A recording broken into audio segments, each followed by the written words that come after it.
Welcome back to Truth Bound TV. I want to talk about karma today and how it is totally misunderstood. And I misunderstood it myself for so long until I had a spiritual awakening.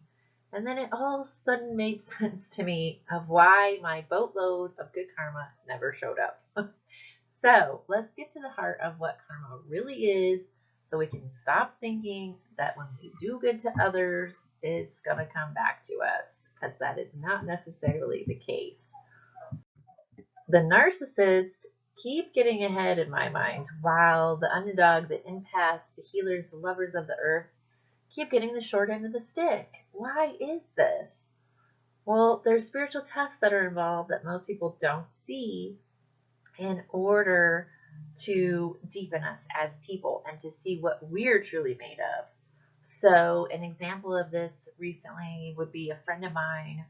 She worked for an insurance company for years and had built a really good clientele with them, had a great relationship with everyone.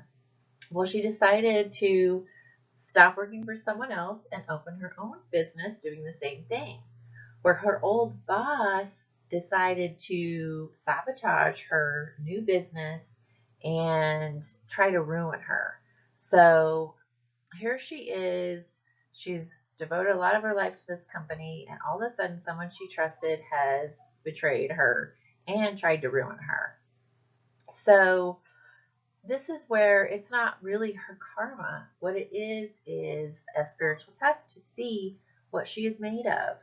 The whole thing turns into this huge ordeal and lawsuits and all kinds of things involved. And the company that she used to work for, where the old boss works, asks her to review this old boss. And so she's in a position where someone who has tried to hurt her, tried to ruin her new business that she's putting all of her energy, money, and time into, she is now the person who gets to review them. So it's really important for her to understand that she needs to be non-biased and she needs to not get her emotions involved and just give the facts of what this guy is truly about and what is happening in the company. So there's a lot of reasons that things happen that we don't necessarily always understand, but it's because there's a spiritual test involved. Another example of this would be a friend of mine has a twin sister, and they are very close. As you know, most twins are really close. And during the election, the sister is very politically charged, and they have different political views completely, which the election was already dividing people like crazy.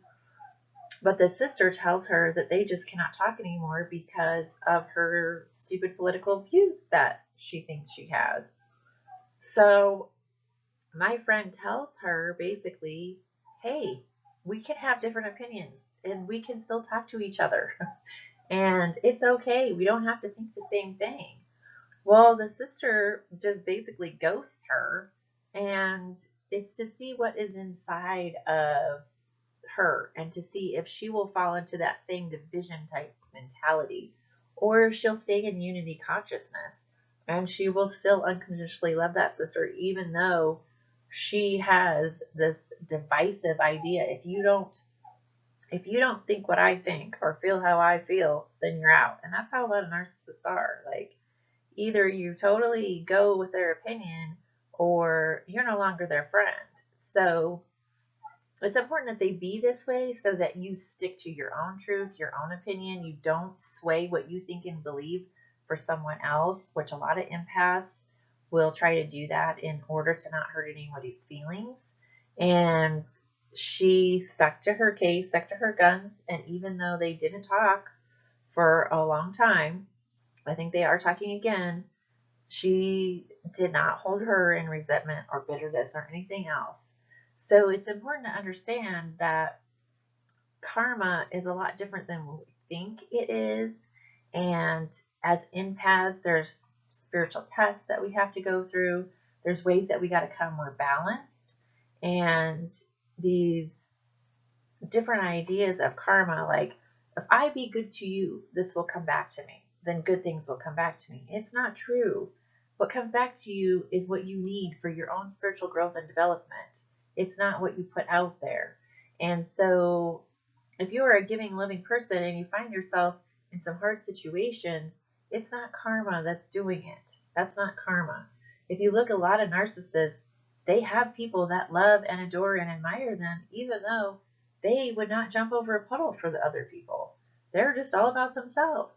But it's because they fully believe they should be adored and loved and glorified and superior to everyone else.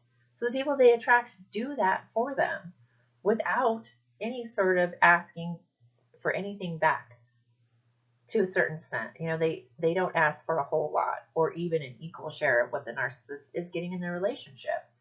So karma is definitely misunderstood.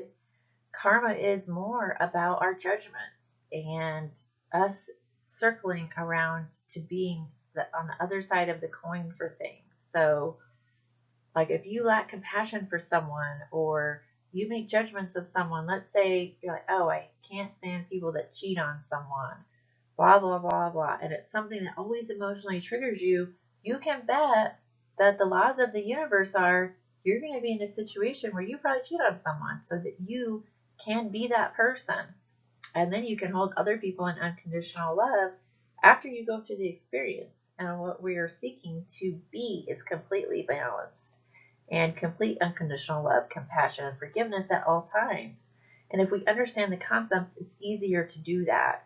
But if we don't, we want to fall into this victimization attitude. We want to fall into these different lower frequency emotions that are not giving us or empowering us in any way.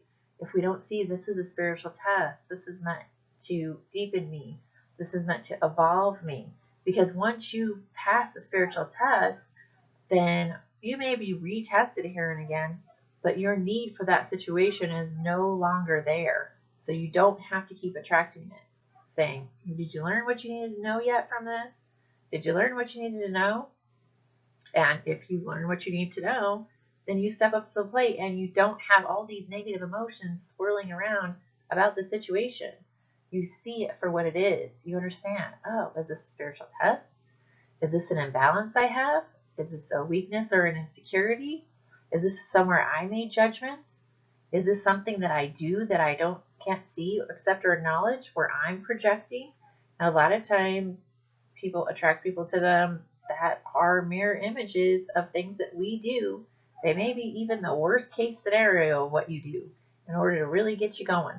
So that is the laws of karma. And that is how people get involved in feeling like I have done this great stuff. I don't understand why I'm having a hard time. And it's for all these different other elements of life that God is trying to show us and the universe is trying to deepen us as a person that we really should understand in order to not fall into negative emotions and to find our balance, to find our spiritual truth. So hopefully that helps you to not drop into negative emotions. If someone does something to you or you don't understand why something's happening, look for the messages, look for the growth, look for the empowerment instead of being stuck in blaming or victimizing or pointing the finger, because everything that we attract in our lives is here for us and to better us and for a specific purpose. So thanks for watching. Have a great week.